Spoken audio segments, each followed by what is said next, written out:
안녕하세요, 성도 여러분. 오늘은 가스펠 프로젝트 두 번째 시간으로 우리가 나눌 주제는 인간 창조입니다. 하나님께서 6일 동안 천지를 창조하셨고 첫째 날, 둘째 날, 셋째 날에는 하나님께서 공간을 만드셨습니다. 그리고 넷째, 다섯째, 여섯째 날에는 하나님께서 그 공간을 채우시는 사역을 하셨습니다. 하나님의 창조 사역의 마지막 날인 여섯째 날에 하나님께서 인간을 만드셨는데요. 이 사실은 하나님께서 인간을 얼마나 귀하게 여기셨는가를 우리에게 보여주고 있습니다.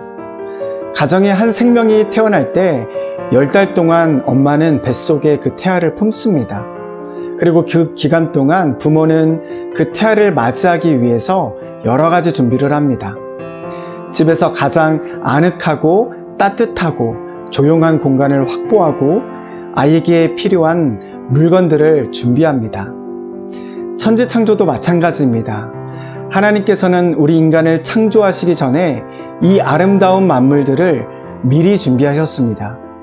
그래서 우리는 우리 주변의 나무, 꽃, 태양, 바다 이런 것들을 보면서 창조주 하나님의 살아계심을 느낄 수 있으며 우리를 향한 하나님의 그 놀라우신 사랑을 느낄 수 있는 것입니다.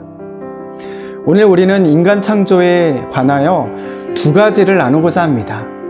첫째는 정체성과 둘째는 부르심입니다. 첫째, 하나님의 인간 창조를 통해 우리는 나는 누구인가 라는 질문에 대한 답을 알 수 있습니다. 27절에는 하나님이 자기 형상, 곧 하나님의 형상대로 사람을 창조하시되 남자와 여자를 창조하셨다라고 말씀하고 있습니다. 즉 우리는 하나님의 형상으로 지음받은 존귀한 존재라는 것입니다. 하나님께서 만드신 모든 피조물 중에 오직 인간만이 하나님의 형상을 따라 지음받은 가장 고결하고 존귀한 존재입니다. 인간이 가장 마지막으로 창조되었다는 것은 우리가 천지 창조의 클라이막스, 즉 절정이자 완성이 바로 인간이라는 것을 우리에게 말씀해주고 있는 것이죠. 따라서 하나님께서 보시기에 좋았더라 라고 말씀하시는데 인간을 창조하신 이후에 비로소 보시기에 심히 좋았더라 라고 말씀하고 계시는 것입니다. 이것은 우리가 하나님께 얼마나 존귀하고 보배로운 존재인가를 보여주고 있는 것이죠. 그래서 에베소서 2장 10절 말씀을 쉬운 성경으로 보시면 우리는 하나님의 걸작품입니다 라고 선언하고 있습니다.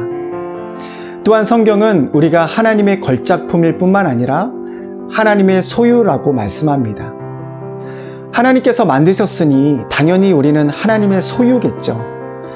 그런데 성경에서 이 소유라는 단어의 의미는 소유라는 의미뿐만 아니라 보물, 보배라는 또 다른 의미를 갖고 있습니다. 즉 우리는 하나님의 형상으로 지음받은 하나님의 소유인데 그 소유 중에서도 가장 보배롭고 하나님이 보시기에 보물과 같은 존재라는 것입니다. 여러분, 이것이 우리의 정체성입니다. 이것이 우리의 가치입니다. 하이델베르그 교리문답서 가장 첫 시작인 1문 1답은 이렇게 출발합니다. 사나 죽으나 당신의 유일한 위로는 무엇입니까? 사나 죽으나 나의 몸도 영혼도 나의 것이 아니요 나의 신실하신 구주 예수 그리스도의 것입니다. 아멘. 우리가 하나님의 형상으로 지음받은 하나님의 소유이고 존귀한 보배라는 것이 나의 정체성이라는 것을 우리가 안다면 우리는 어떤 어려움 속에서도 평안과 기쁨과 감사를 누릴 수 있게 되는 것이죠. 두 번째, 하나님의 인간 창조를 통해 우리는 우리의 삶의 목적과 이유에 대해 알 수 있습니다. 하나님은 인간을 자신의 영광을 위해 살도록, 즉 하나님의 영광을 위해 살도록 우리를 창조하셨습니다. 최근에 제가 다시 읽은 책 중에 오스 기니스의 소명이라는 책이 있습니다. 거기서 저자는 인간의 삶의 목적을 아주 심플하게 정의했습니다.